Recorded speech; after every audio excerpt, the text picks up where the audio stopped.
Hello everyone, আজকে রান্না করব ডাঁটা শাকের চচ্চড়ি, ছোট মাছ দিয়ে চচ্চড়ি। ডাঁটা শাক খেতে কিন্তু আমার ভীষণ ভালো লাগে। কার কার ভালো লাগে অবশ্যই কমেন্ট করে জানাবেন।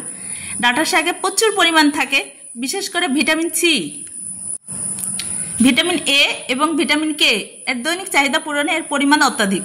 ডাঁটা শাকের বেশ কিছু সুবিধা রয়েছে, যার মধ্যে প্রথমটি হলো এটি রোগ প্রতিরোধ ক্ষমতা উন্নত করে।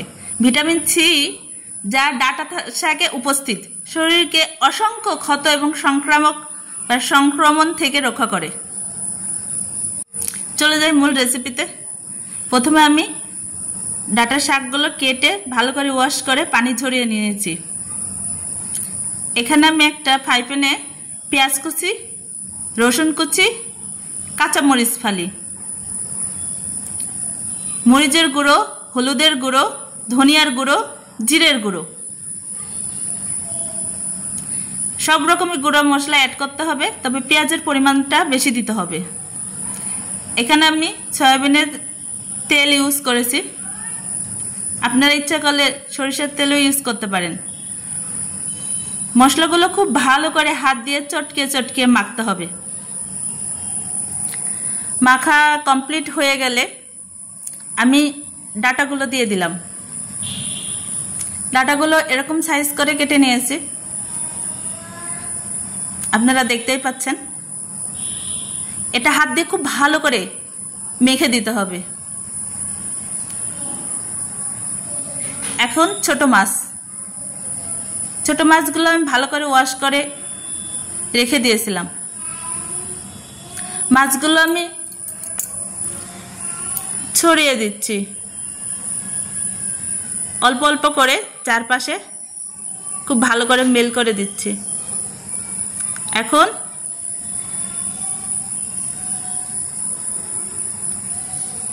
ডাঁটার সঙ্গে সবগুলো একসঙ্গে ভালো করে মিক্স করে নিতে হবে, দারুণ করে মাখতে হবে। মাখাতেই মনে হবে রান্না কমপ্লিট। ব্যাপারটা কিন্তু এরকম, ভালো করে না মাখলে কিন্তু ছোট মাছ চচ্চড়ি টেস্ট হয় না। এখন পানি দিয়ে দিচ্ছি। পানি কিন্তু বেশি পরিমাণ দেওয়া যাবে না, কারণ ডাঁটা থেকে পানি ছাড়বে।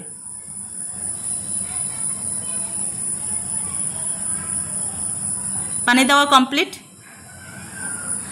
এখন আবার আলতোভাবে সবগুলো ভালো করে নাড়াচাড়া করে দিতে হবে।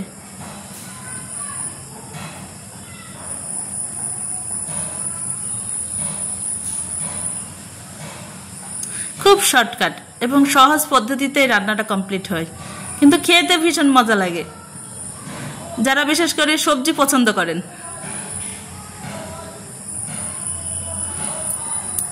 এখন আমি মিডিয়াম হিটে চুলা অন করে দিয়েছি। এই দেখুন আমার তরকারিতে বলক উঠে এসেছে। ছোট মাছ চচ্চড়ি কিন্তু খুব হালকা করে নাড়তে হবে, নাহলে কিন্তু মাছগুলো ভেঙে যাওয়ার সম্ভাবনা থাকে। আমি ঢাকনা দিয়ে আবার 10 মিনিটের জন্য রেখে দিলাম। এই তো পানি অনেকটাই কমে এসেছে।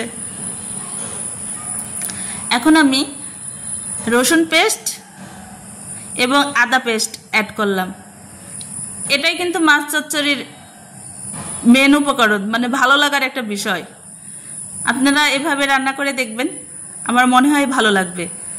সবসময় আদা পেস্ট এবং রসুন পেস্ট লাস্টে দিবেন, তাহলে স্মেল বা তরকারির ফ্লেভারটা অন্যরকম হবে। রান্না প্রায় শেষের দিকে কমপ্লিট। দেখুন কোনো প্রকার ঝোল নেই, মাছগুলো সম্পূর্ণই গোটা গোটা, ডাঁটাগুলোও তাই। একটু ভালো করে দেখাচ্ছি, কোনো ভাঙাচোরা হয়নি। দেখুন কতটা মজা লাগতেছে দেখতেই, খেতেও মনে হয় টেস্ট হবে। এটা যদি আপনি গরম ভাতের সঙ্গে ডাল দিয়ে খান তাহলে জমে যাবে। ওকে, ভালো থাকবেন, আবার দেখা হবে নতুন কোনো রেসিপি।